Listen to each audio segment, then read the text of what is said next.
Goeiedag beste kijkers en luisteraars van Cultura TV. Welkom bij een nieuwe aflevering van Nieuws van vandaag. De datum van vandaag is donderdag 7 mei 2026. Mijn naam is Ayush Gurdial, uw verslaggever voor vandaag. Gezondheidsminister bezorgd over stijging HIV-besmettingen onder jongeren. André Misikaba heeft medici en gezondheidsinstanties opgeroepen om mensen actief te motiveren zich te laten testen op HIV en AIDS.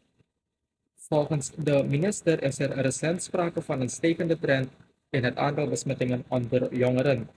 De Boeiensman benadrukt dat seksueel actieve jongeren zich gratis kunnen laten testen. De gratis testmogelijkheid loopt tot en met 15 mei. Volgens de minister wordt de landelijke campagne verder uitgebreid. Testmaterialen en andere benodigdheden zijn inmiddels verspreid naar verschillende gezondheidscentra, zodat er voldoende middelen beschikbaar zijn om de testen uit te voeren. Daarnaast zijn influencers ingeschakeld om de campagne onder de aandacht te brengen. Via korte filmpjes op sociale media roepen zij mensen op zich te laten testen en bewust om te gaan met hun gezondheid. Toenemende kans op buien en onweer na rustige start van de dag. Na een overwegend kalme ochtend ontwikkelt het weer zich vandaag geleidelijk naar een wisselvallig patroon, met later op de dag meer kans op regen en onweersbuien. In de vroege uren blijft het op de meeste plaatsen nog vrij rustig, met afwisselend zon en lichte bewolking. Naarmate de dag vordert, neemt de bewolking toe en ontstaan verspreid over het land buien. Plaatselijk kunnen deze gepaard gaan met onweer en korte maar hevige regenval. Langs de kust blijft het weerbeeld relatief stabiel, met een mix van zon en wolken en een kleinere kans op aanhoudende regen. In het binnenland en met name in het oosten kunnen de buien worden, vooral in de middag en vroege ochtend.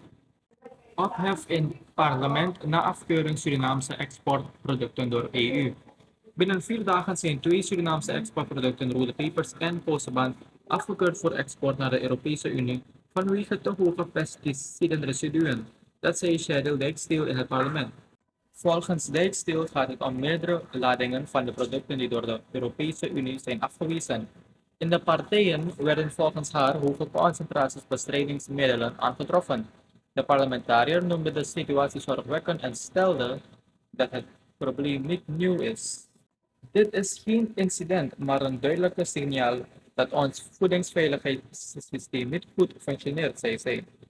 Volgens Dijksteel zijn oplossingen al langer bekend, maar worden die onvoldoende toegepast. Door de afkeuring van de exportproducten loopt Suriname volgens haar reputatieschade op in het buitenland. KPS meldt stijging inbraken en tientallen berovingen in Suriname. Het KPS heeft tussen 30 maart en 3 mei 2026 in totaal 236 personen aangehouden. Van hen zijn 127 verdachten in verzekering gesteld. Volgens KPS gaat het om verdachten van onder meer geweldsdelicten, vermogen, criminaliteit en andere strafbare feiten. Uit de gepubliceerde politiecijfers blijkt verder dat in de genoemde periode 3 levensberovingen zijn geregistreerd. Daarnaast ontving de politie meldingen van 10 gewapende overvallen en 36 berovingen zonder gebruik van vuurwapens. Het aantal inbraken lag volgens de cijfer relatief hoog. In totaal werden 201 inbraakzaken geregistreerd. Verder heeft de politie in dezelfde periode 27 rijbewijzen ingevorderd. Ook werden 12 gevallen van suïcide en 6 verkeersdoden geregistreerd.